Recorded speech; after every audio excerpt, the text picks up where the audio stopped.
ఏపీలో ఇవాళ కేబినెట్ సమావేశం జరగనుంది. సీఎం చంద్రబాబు అధ్యక్షతన కేబినెట్ సమావేశం జరగనుంది. 1,14,824 కోట్ల పెట్టుబడులకు ఆమోదం తెలపనున్నారు. మంగళగిరి, తాడేపల్లి మున్సిపల్ కార్పొరేషన్ పరిధిలో భూగర్భ డ్రైనేజీ నిర్మాణానికి 25% విధులను సిఆర్డీఏకి ఇచ్చేందుకు కేబినెట్ ఆమోదించనుంది. అమరావతిలో 212 కోట్లతో రాజ్భవన్ నిర్మాణానికి ఆమోదం తెలిపే అవకాశం ఉంది. పలు సంస్థలకు భూ కేటాయింపుల అంశంలో నిర్ణయం తీసుకోనున్నారు. ఉద్యోగుల డిఏకు సంబంధించి చర్చించే అవకాశాలు కూడా ఉన్నాయి. మొత్తంగా ఏపీలో అతిపెద్ద విదేశీ ప్రత్యక్ష పెట్టుబడులకు ఆమోదం తెలపనుంది కేబినెట్.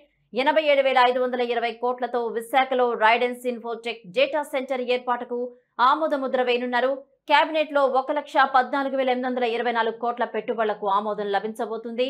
26 ప్రాజెక్టుల ద్వారా 67,218 మందికి ఉద్యోగ అవకాశాలు వచ్చే అవకాశం ఉండగా అమరావతిలో 212 కోట్లతో నిర్మించనున్న గవర్నర్ నివాసం, రాజ్భవన్ నిర్మాణానికి ఆమోదం లభించనుంది.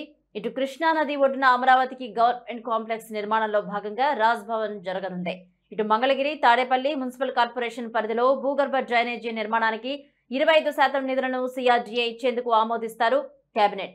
రాజధాని ప్రాంతంలో 4 కన్వెన్షన్ సెంటర్ల నిర్మాణానికి కూడా ఆమోదం లభించనుంది.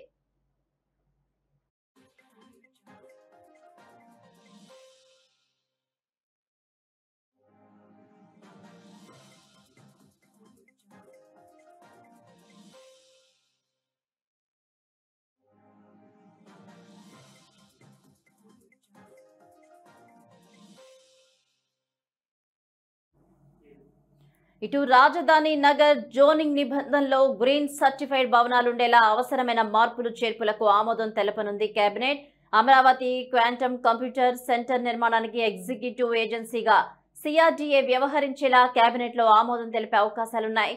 మరోపక్క హ్యాపీనెస్ట్ ఏపీ ఎన్ఆర్టీ ప్రాజెక్టులకు చెందిన బిల్డింగ్ పర్మిషన్ ఫీజును మాఫీ చేసేందుకు కేబినెట్ ఆమోదించే అవకాశాలున్నాయి. కొండవీడు వాగు సమీపంలో నీటి ప్రవాహాల కోసం 8,400 క్యూసెక్కుల సామర్థ్యంతో మరో పంపింగ్ స్టేషన్ నిర్మాణానికి ఆమోదం తెలపనుంది కేబినెట్. ఉద్యోగుల డిఏకు సంబంధించి చర్చించే అవకాశాలున్నాయి.